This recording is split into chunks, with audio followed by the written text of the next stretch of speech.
masih kelas rendah, masih kelas 2 nih Kak, harus sudah belajar puasa ya adik-adik. Pada hari ini kalian akan belajar bersama Kakak Arya, Kakak Ella, Kakak Umroh, dan Kakak Zulha. Namun sebelum itu Kak Arya mau bertanya nih, pada pertemuan sebelumnya kalian sudah belajar apa sih? Ada yang ingat tidak? Ya, kita sudah belajar tentang akhlak terpuji. Di sana kita sudah belajar tentang santun dan menghargai teman, adab makan dan minum, serta gemar membaca dan rajin. Apakah kalian sudah menghargai teman kalian? Ayo, jangan sampai tidak menghargai teman dan tidak berperilaku santun ya. Dan apakah kalian sudah membaca doa ketika makan dan minum? Harus diterapkan ya adik-adik.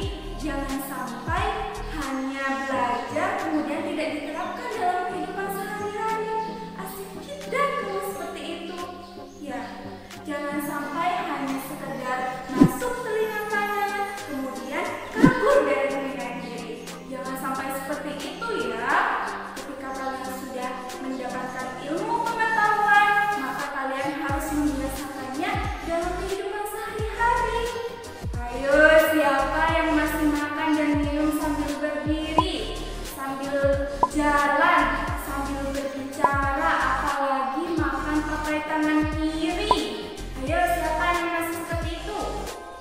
Jangan sampai ya adik-adik, karena itu merupakan perbuatan syaitan. Dan Rasulullah pun pernah bersabda, la yashrabanna ahadukum qa'im. Ya, kata Rasul, janganlah kamu sekalian minum dengan berdiri. Minum saja dilarang oleh Rasulullah, apalagi makan sambil berdiri dengan tangan kiri. Ya Allah, sangat sangat tidak baik sekali, karena itu merupakan perilaku syaitan. Kemudian gemar membaca dan rajin. Seperti yang saat ini, adik-adik yang sedang belajar, rajin belajar, kemudian gemar membaca buku, membaca Al-Quran ya. Apalagi di bulan Ramadan yang penuh dengan keberkahan dan ampunan ini. Kita harus menghiasi keseharian kita dengan ayat-ayat suci Al-Quran, membacanya, mendengarkan ayat-ayat suci Al-Quran, beribadah kepada Allah Subhanahu wa Ta'ala. Ya, jadi itu merupakan pelajaran kita sebelumnya yang insya Allah adik-adik semua sudah menerapkannya dalam kehidupan sehari-hari ya. Jangan sampai tidak diterapkan adik-adik. Harus diterapkan dalam keseharian kita. Oke, baik. Untuk selanjutnya kita akan belajar pelajaran yang ke-9, yaitu tentang kisah keteladanan Nabi Musa alaihissalam. Wah, siapa sih Kak Nabi Musa alaihissalam? Sebelum itu, kakak-kakak semua di sini berharap setelah mengikuti pelajaran tentang kisah keteladanan Nabi Musa ini, adik-adik dapat menjelaskan tentang kisah keteladanan Nabi Musa, mengimplementasikan akhlak-akhlak terpuji yang terdapat dalam kisah keteladanan Nabi Musa dan membiasakannya dalam kehidupan sehari-hari. Insya Allah bisa ya adik-adik? Pasti bisa dong anak milenial, pasti bisa tentunya nih Kak. Baik, untuk selanjutnya kakak ingin menjelaskan nih, siapa sih Nabi Musa alaihissalam itu? Ada yang tahu tidak siapa Nabi Musa alaihissalam? Ya, Nabi Musa alaihissalam adalah putra dari Nabi Yakub bin Ishak yang berasal dari suku Lewi di negara Mesir. Wah, jauh sekali ya adik-adik.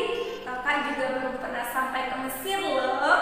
Semoga kapan-kapan bisa ya sampai ke Mesir dengan tujuan untuk mencari ilmu. Kemudian Nabi Musa alaihissalam diangkat menjadi nabi pada tahun 1450 sebelum Masehi. Nabi Musa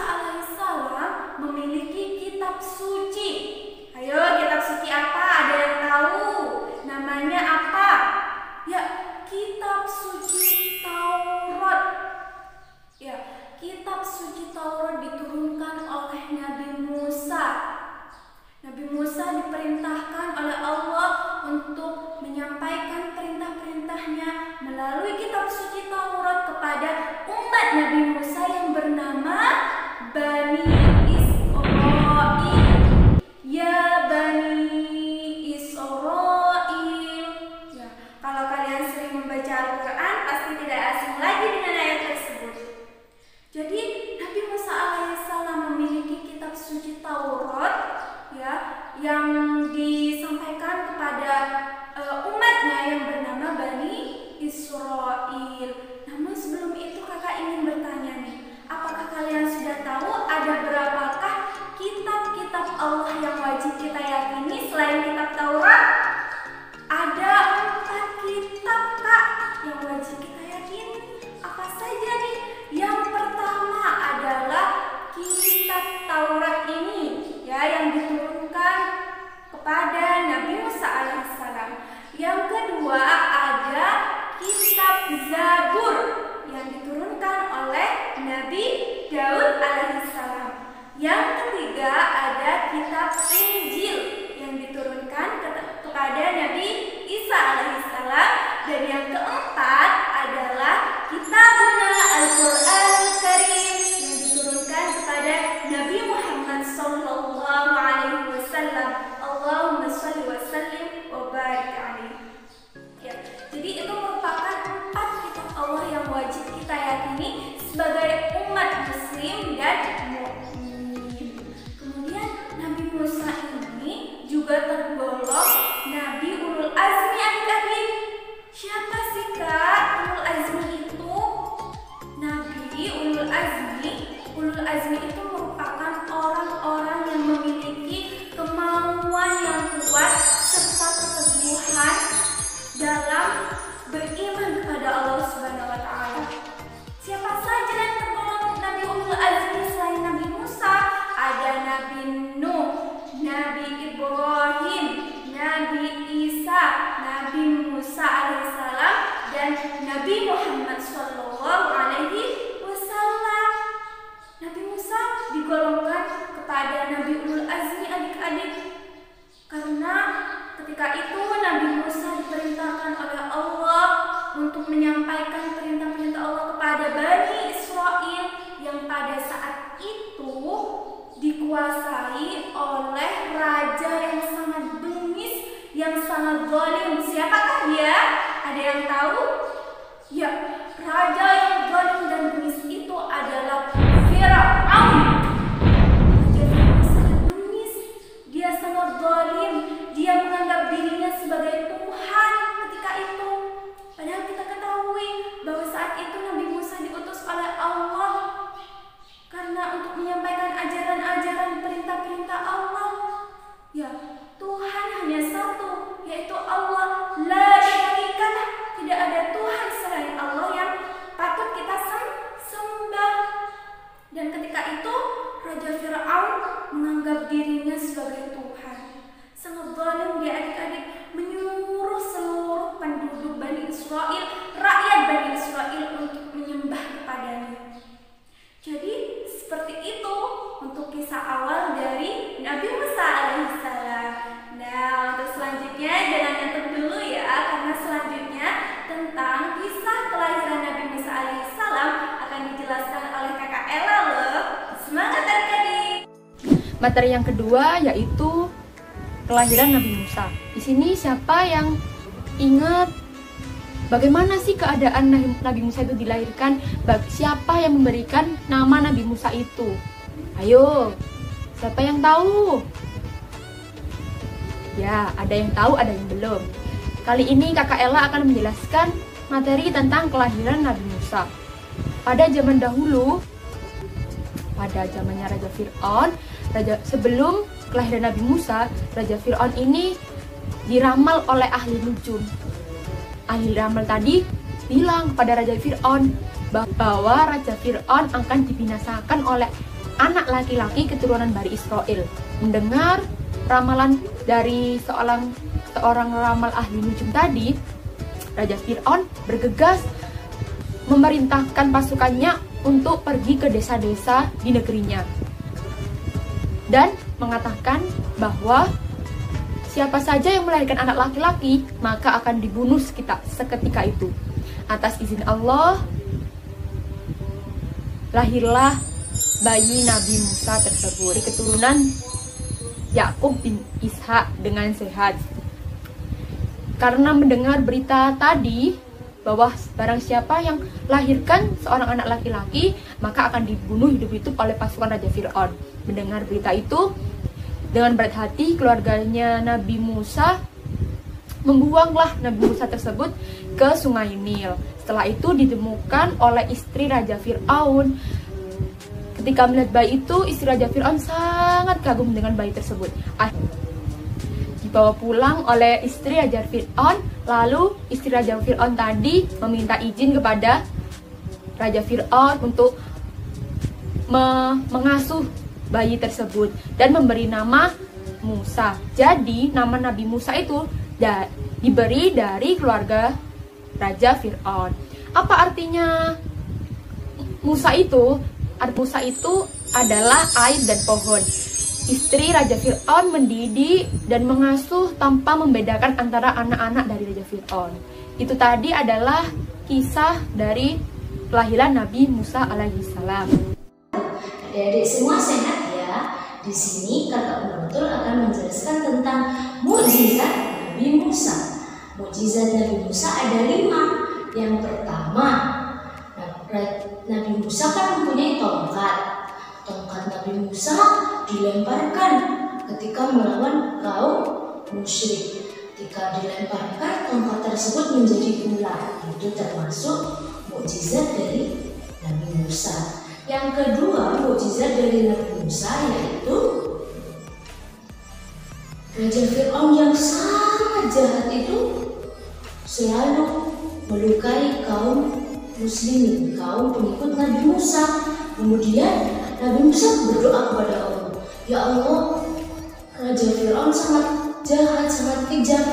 Akhirnya dengan kuasanya Allah, lautan Sungai Nil yang sebegitu panjangnya menjadi airnya meluber, airnya menjadi banjir.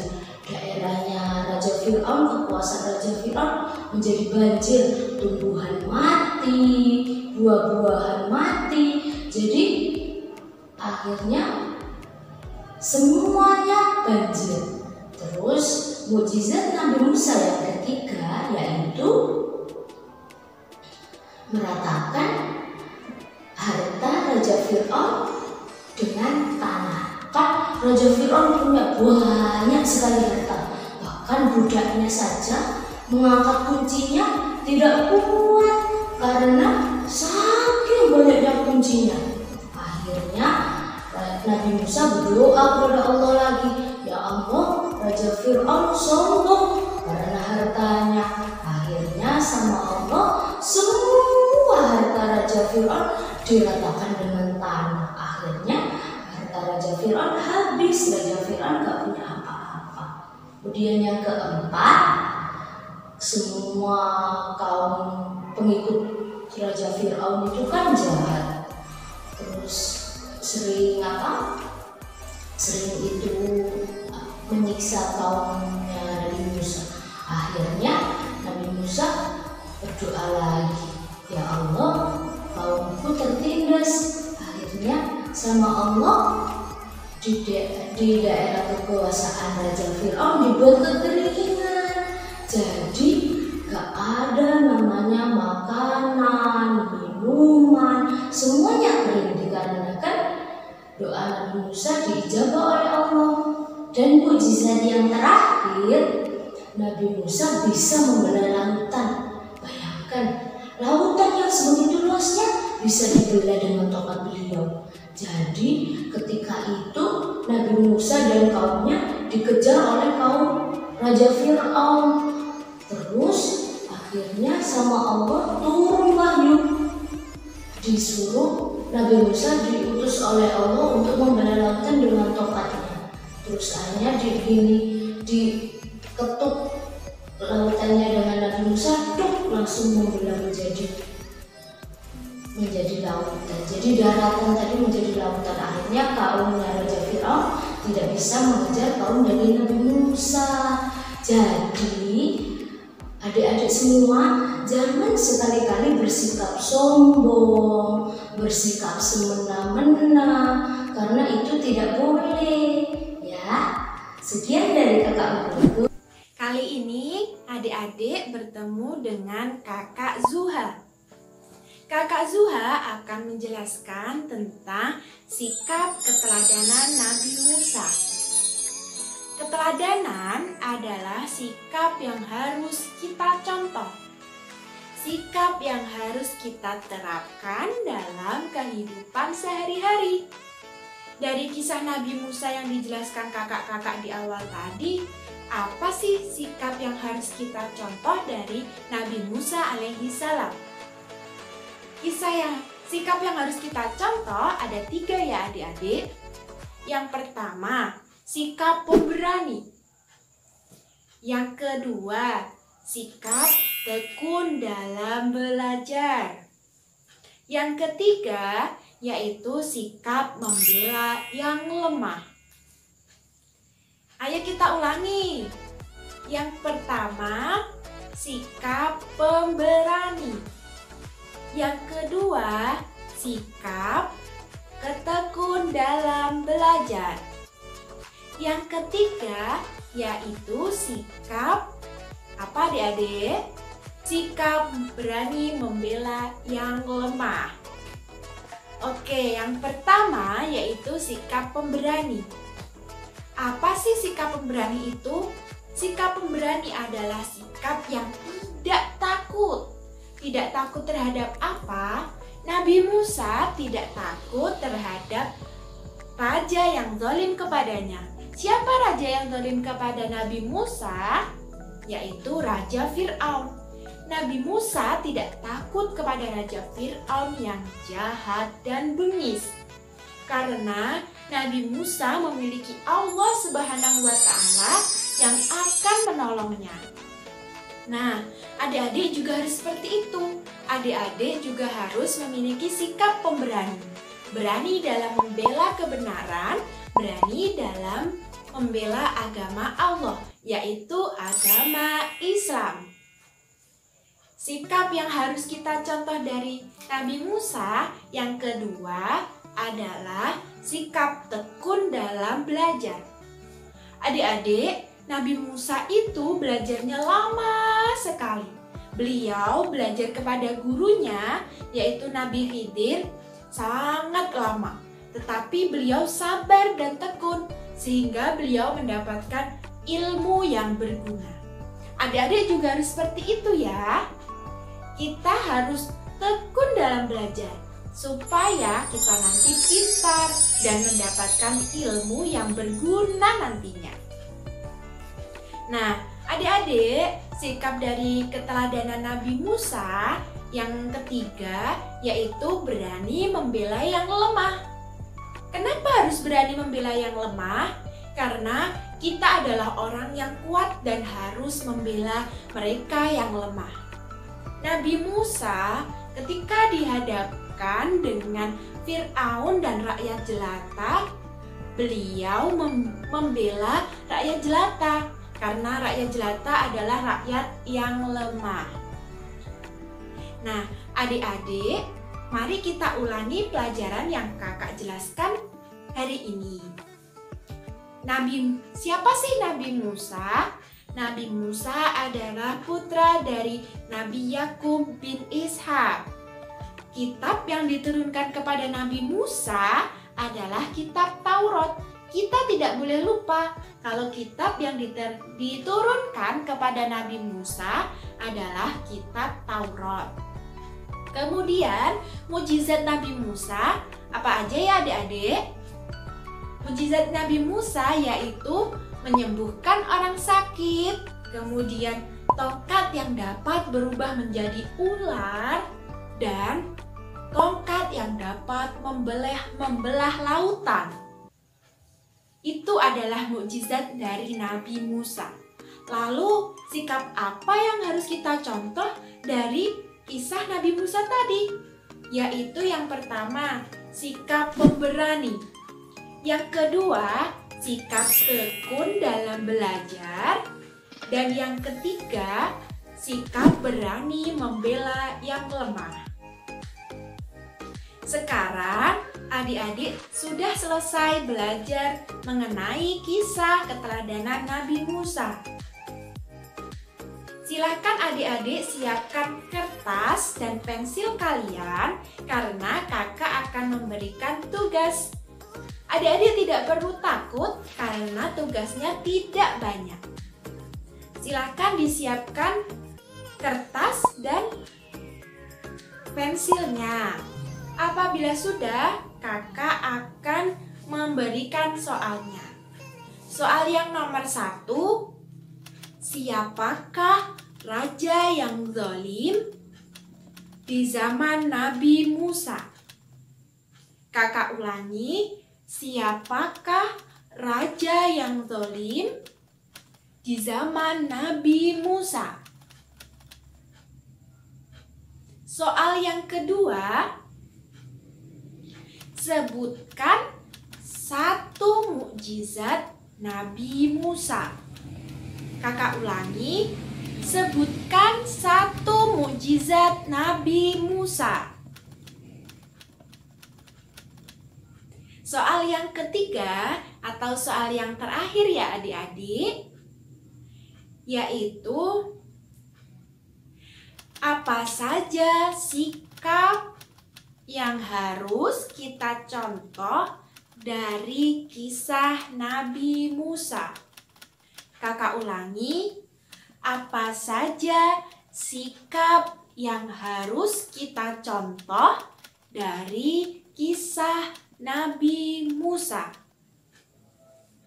Dari 3 soal tadi, adik-adik bisa mengerjakannya, lalu mengirimkan foto dari jawabannya kepada kakak-kakak melalui grup WhatsApp ya. Gimana perasaan kalian mengikuti pelajaran hari ini? Apakah kalian senang? Apakah kalian suka? Dan apakah kalian paham dari pelajaran yang kakak-kakak terangkan tadi? Apabila belum paham, adik-adik bisa bertanya melalui grup WhatsApp kepada kakak-kakak. Hari ini sudah dulu pelajaran yang kakak berikan kepada kalian. Selamat belajar, selamat mengerjakan tugas, dan semangat belajar.